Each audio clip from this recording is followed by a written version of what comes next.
Welcome everyone to Something Cinematic. For moviegoers, by moviegoers, I am Tim, the host of all Something Cinematics podcasts for the time being, unless someone dethrones me. You never know, it could happen. And I'm here today to bring you something different, something completely new for Something Cinematic. Yes, I'm here to talk about a movie. Now, this movie is a little different. Yeah, it's a fantasy film of all things. Now, in the world of fantasy, we're used to seeing, these big, epic, grand scale films like Lord of the Rings. But this is going to go for something, once again, a little different. And it's scheduled to come out next year. Now, with me today are the director and writer to the film. Please welcome Christopher Raney and Zachery Amundson. Could you guys just give a quick synopsis on what your film's about? It takes place all in one location. It's a one location film. It's like a steampunk fantasy adventure film, and it kind of follows the journey of these three dwarves as they're kind of fighting, despair, and there's also a mysterious creature in the cave. And then as the film progresses, one of the dwarves finds out that they are basically doomed and they won't be rescued from the collapse. Turns into this kind of like psychodrama, whether this character is going to reveal this or not to the others. So yeah, that's kind of what it's about. Well, this with the synopsis alone, it sounds different and interesting because, with fantasy, we're kind of used to those bigger, grand scale, fantasy films.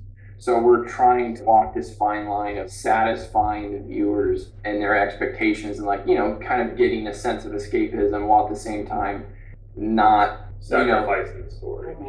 Obviously, with dealing with a fantasy film, I'm going to assume that you guys have seen a few fantasy films throughout the years. Are there any that have inspired you in making films, or are there any that are inspiring the creation of this one?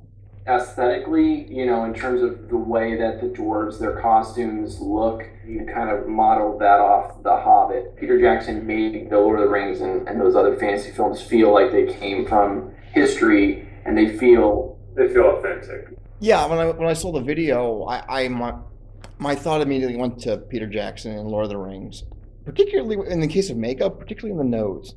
But I also saw steampunk in there, and actually, it's funny that you guys brought that up earlier. You mentioned that there was some steampunk influence, yeah. And I thought, I guess I was right on that. Yeah, that actually came from a concept art movie poster done by this great artist in California. He just gave the dwarves goggles, brought on this whole mechanical steampunk element, and we loved it, and we just ran with it ever since. Well, I think it brings a different take to fantasy, and just having that steampunk feel to it, I think that's a good move. Given that this is fantasy, and we talked about, already that being in one location, that's something different for fantasy, but do you think that having such a simple story and having it in this one location will be effective for not just production-wise, but getting their attention, just being different from the rest of the fantasy films out there? The fact that it is in one location from an independent filmmaking standpoint makes it so much more viable for us to shoot because we don't have to worry about day and night continuity or weather. Yeah. Everything's very contained. We can control everything. So that brings up another good point: is mines and caves. They maintain a consistent temperature, and it's like 50 degrees, which is perfect for actors and 80 pounds of air and makeup.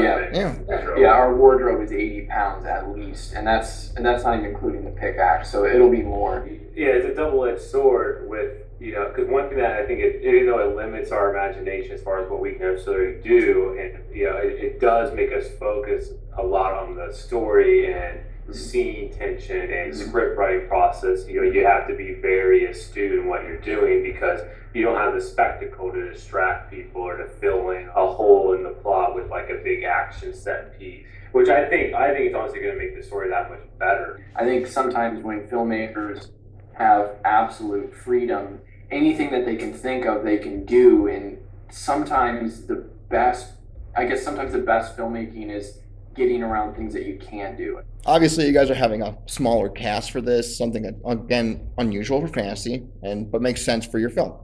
Do you think having this small cast will be more effective in the long run?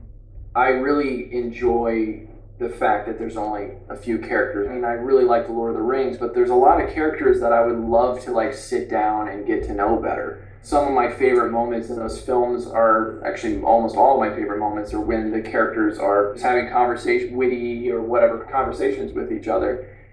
For other things on the characters, is there any inspiration in the process of these characters? Like when you came up with who these characters were, was there any inspiration for just stuff in general? I mean, not fantasy, just anything. We really want this dwarven race to have, you know, disparity and to feel like they, you know, because like with the Hobbit, all of the dwarves you see are for the most part they're kind of warriors. Obviously, those characters you don't really get to know. So this one you kind of get to know that, you know, why each character's in the mind and who they are, and it all relates back to someone who you can relate to in real life. So you guys are going to be going into production, I say relatively soon. Is there anything that people can know about in the upcoming future? Just anything that you guys can talk about right now that's not spoilerish? There's a ton of pre-production going on right now. We're in the current process of making our other costumes. We're casting the last 2 parts right now as well.